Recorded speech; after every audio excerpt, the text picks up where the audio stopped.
ये कोई मदद चाहते हैं सरकार की तरफ से?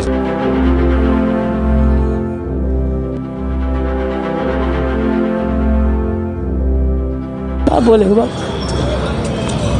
देखिए, इंसान बात करते करते रोने लगा है। हमने किनसे कोई भी इस तरीके की नहीं की। कही अपनी बातें कहिए, कहना ज़रूरी है। क्या बोलेंगे सर, कुछ बोल नहीं सकते।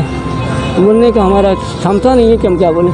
खुश हैं बस, चलिए जो होगा देखा जाएगा। हर परिस्थिति में पति नहीं, कभी बीमार कभी बीमार पड़ जाता है तो रुकना पड़ता है।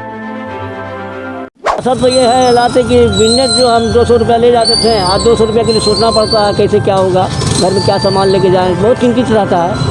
लेकिन उससे भी हम लड़ रहे हैं। जो भगवान का इच्छा होगा वही होगा। जो सबों के साथ हो, मेरे साथ भी हो रहा है।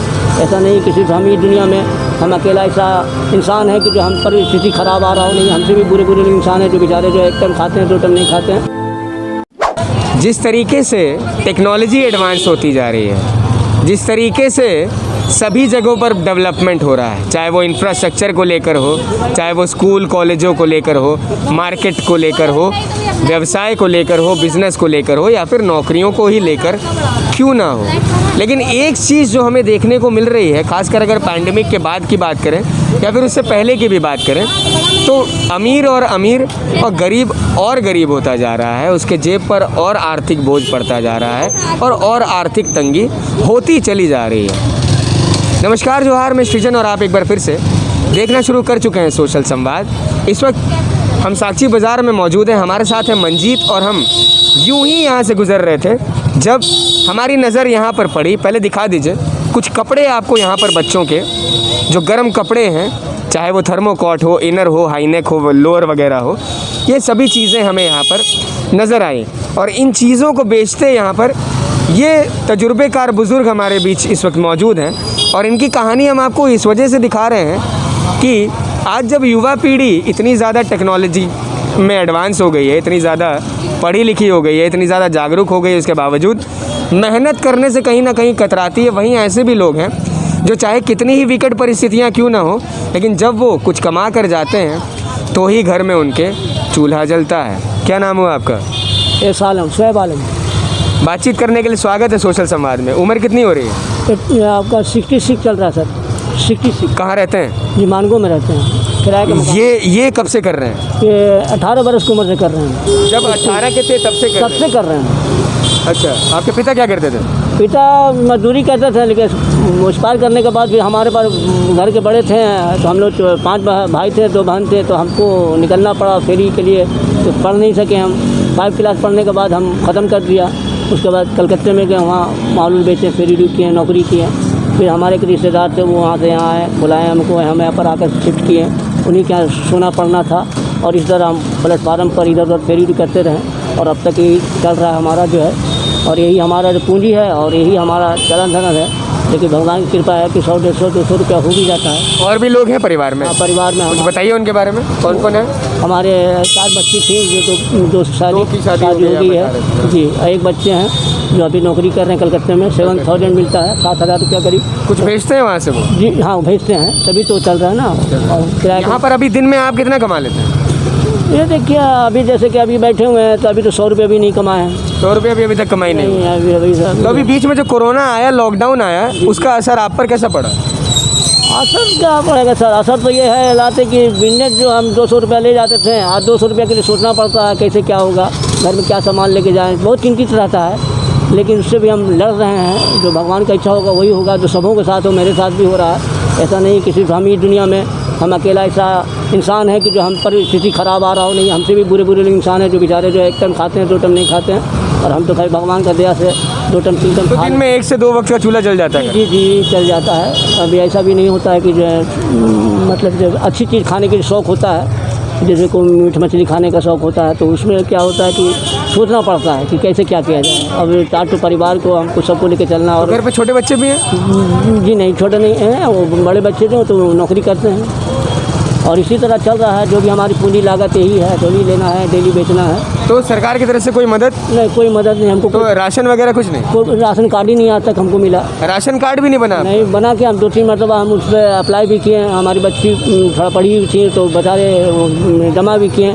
बहुत लोगों को मिला, हमें भी नहीं मिला। फिर दोबारा किए, फिर नहीं मिला। जितने भी यहाँ की सरकारी कार्यालय हैं, जितने भी वो पदाधिकारी हैं जो राशन कार्ड और ये सभी चीज़ों के लिए काम करते हैं और नौकरी करते हैं, क्या कभी आपके घर में किसी को इस तरीके की दिक्कत हुई है? नहीं हुई है। इसी वजह से आपको इस बात का अंदाज़ा नहीं है कि एक राशन कार्ड आपके बना देने मात्र भर से कम इंसान को महीने का 1 किलो चावल और 1 किलो गेहूँ तो मिल सकेगा। कुछ और बताइए, कोई मदद चाहते हैं सरकार की तरफ से? क्या बोले बाप। देखिए, इंसान बात करते करते रोने लगा है। हमने इनसे कोई भी इस तरीके की नहीं की। कहिए अपनी बातें कहिए, कहना ज़रूरी है। क्या बोलेंगे सर, कुछ बोल नहीं सकते। बोलने का हमारा क्षमता नहीं है कि हम क्या बोलें। खुश हैं बस, चलिए जो होगा देखा जाएगा। हर परिस्थिति में पति नहीं, कभी बीमार पड़ जाता है तो रुकना पड़ता है। घर पे कोई बीमार भी है आपके? बीमार हमारी वाइफ थी, अभी ठीक है? अभी दवा इलाज करवाए हैं। तो अब ऐसा है कि तो मेडिकल कार्ड वगैरह बना, वो भी नहीं बना हुआ? कुछ नहीं बना है। कोई आयुष्मान कार्ड नहीं? कुछ नहीं। हम बन रहे हैं कि लोगों को मालूमात, जिसको तजुर्बा है मालूमात वो बना लेता है। हमको तो कुछ तजुर्बा मालूमात कहाँ क्या बनता नहीं बनता है कुछ नहीं जानते। तो कभी किसी से पूछे नहीं? किसी ने मदद नहीं की? मदद क्या करे, बताते हैं वहाँ जाओ तो हम जाते हैं, कुछ पता नहीं चलता है। दूर से बोलते हैं अभी काम बंद है, हम नहीं है, फलना जगह जाइए, वैसा जगह जाइए। जैसे राशन कार्ड के लिए जब हमें नंबर दिया गया था, ये देखिए अभी हम आपको एक नंबर देते हैं। उन्हीं के हम ये फार्म भर के दिए थे। जब मालूम है कि राशन कार्ड बन रहा है तो वहाँ हम गए तो उन्होंने बोला कि देखिए, आप लोग बड़े ही मज़े से अपने जीवन में स्मार्टफोन वगैरह यूज़ करते हैं ना। महीने में जो 200-250 का रिचार्ज भी आप करवा लेते हैं, वो आज भी लोगों के लिए सपना है। देखिए, छोटा वाला सा फ़ोन इन्होंने रखा हुआ है और शायद इस पे तरीके से बात भी शायद हो जाती होगी या फिर कभी कभी नहीं हो पाती होगी। बताइए, कुछ कह रहे थे? 1 मिनट सर। जवान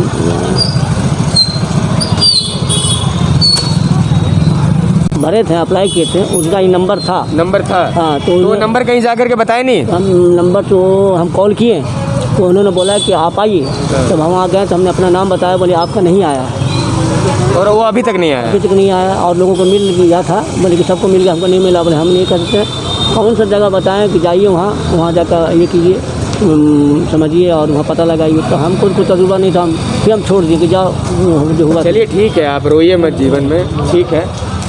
सरकारी और प्रशासनिक उदासीनता, बदहाली और अव्यवस्था पर हम यहीं से सीधे तमाचा लगाते हैं। इसके पीछे का कारण ये है कि जो सारी सुविधाएं आपको बड़ी आसानी से मिली हुई हैं, जब आपके कोई जान पहचान के लोग जाते हैं, रिलेटिव जाते हैं, दोस्त जाते हैं, तो उस वक्त उनकी मदद करने में आप जितने तत्पर नज़र आते हैं, कभी ज़रूरतमंदों के बीच भी जाकर उनसे पूछिएगा कि उनको कभी किन चीज़ों की ज़रूरत पड़ती है। वहीं दूसरी तरफ इंसान दर ठोकरें खाने को मजबूर है। इधर आइएगा, दुकान खाली यहीं लगाते हैं और भी कहीं लगाते हैं? नहीं, बाबू का ऑफिस बंद होता है तो लगाते हैं 1:30 बजे से 4 बजे। ये जब बंद होता है तब लगा? जी, जब खुल जाता उससे पहले कहीं जगह नहीं? कहीं नहीं। तो क्या आकर के हटाया भी जाता है क्या दुकान? और सभी लोग को हटाते हैं तो हमको भी हटना पड़ता है। प्रशासन सबके लिए, फुटपाथी दुकानदारों को? जी हाँ, जो प्रॉब्लम होता है प्रशासन को तो उसमें हम लोग को हटाना पड़ता है, हटना पड़ता है। इसमें हम कुछ दुकानदार ऐसे भी हैं कि जो अनलीगल भी हैं, बैठ जाते हैं, रोड के काम कर देते हैं। तो प्रशासन का भाई सहयोग तो, और प्रशासन को बहुत सहयोग है तो वो क्लियर चाहते हैं। क्लियर बना कर रहने से तो हमारा भी फ़ायदा और आपका भी फ़ायदा, दुकानदारों का फ़ायदा, छोटे दुकानदार या बड़े दुकानदारों, फुटपाथ वाले जो भी हो, इसमें कुछ हम फुटपाथ वाले को भी गलती है, इसमें कोई शक नहीं है। हम किसी के पक्ष में नहीं बोल रहे हैं। जो हमारा तजुर्बा है, अभी हमने जो देख रहा है, अभी लॉकडाउन है तो इसमें जो बीमारी है और बीमारी फैले नहीं, इसलिए प्रशासन ने ये बहुत अच्छा काम किया है। इसमें कोई मदद नहीं, तो थोड़ा हम लोग को वक्त देना चाहिए प्रशासन को भी, तो थोड़ा 2 घंटा 4 घंटा के लिए, 2-4 घंटा में जो भी हो, साग सब्जी भाजी आलू प्याज जो भी खर्चा हो वो निकाल लेते हैं। ये जो दृश्य हमने यहाँ पर देखा है ना, इसके बाद हम एक ही बात कहेंगे कि कुछ लोग इतने गरीब होते हैं कि उनके पास सिर्फ पैसा ही होता है। पढ़े लिखे लोगों से भी हम ये गुहार लगाना चाहते हैं और ये दरख्वास्त करना चाहते हैं कि अलग अलग कंपनियों में जहाँ जहाँ आप काम करते हैं, जॉब करते हैं, बेहतरीन पैकेजेस मिली हुई हैं, अच्छी कमाई हो रही है, बारबेक्यूज़ में जाते हैं, रेस्टोरेंट्स में जाते हैं, KFC, डोमिनोज़, पिज़्ज़ा हट वगैरह में जाते हैं, पार्टी करते हैं और अच्छा समय व्यतीत करते हैं। लेकिन आपकी वो पढ़ाई और आपका वो पैकेज अगर किसी ज़रूरतमंद के काम नहीं आ सके तो माफ़ कीजिएगा, लेकिन कहीं ना कहीं उसकी जो मात्रा है वो बिल्कुल व्यर्थ है और उसकी जो वैल्यू है वो कहीं ना कहीं सिर्फ आप ही के लिए रह जाती है। और आप पढ़े लिखे और शिक्षित होने के बावजूद अगर आप समाज में कोई अंतर नहीं बना पा रहे हैं, अगर आप किसी भी ज़रूरतमंद इंसान के काम अगर नहीं आ पा रहे हैं तो फिर ऐसी क्या ही कमाई और ऐसी क्या ही अपलिफ्टमेंट लाइफ में। इस तरीके की खबरें, इस तरीके की कहानियाँ और इस तरीके से आप लोगों को जागरूक जो है वो हम करते रहेंगे। और प्रशासनिक पदाधिकारियों का भी ध्यान ऐसे लोगों की ओर ले जाना चाहते हैं कि एक तरफ जहां पूरे राज्य भर में, ज़िले भर में आप कार्यरत हैं, पॉज करिए इसको, जूता फेंक के मारेंगे अभी यहीं।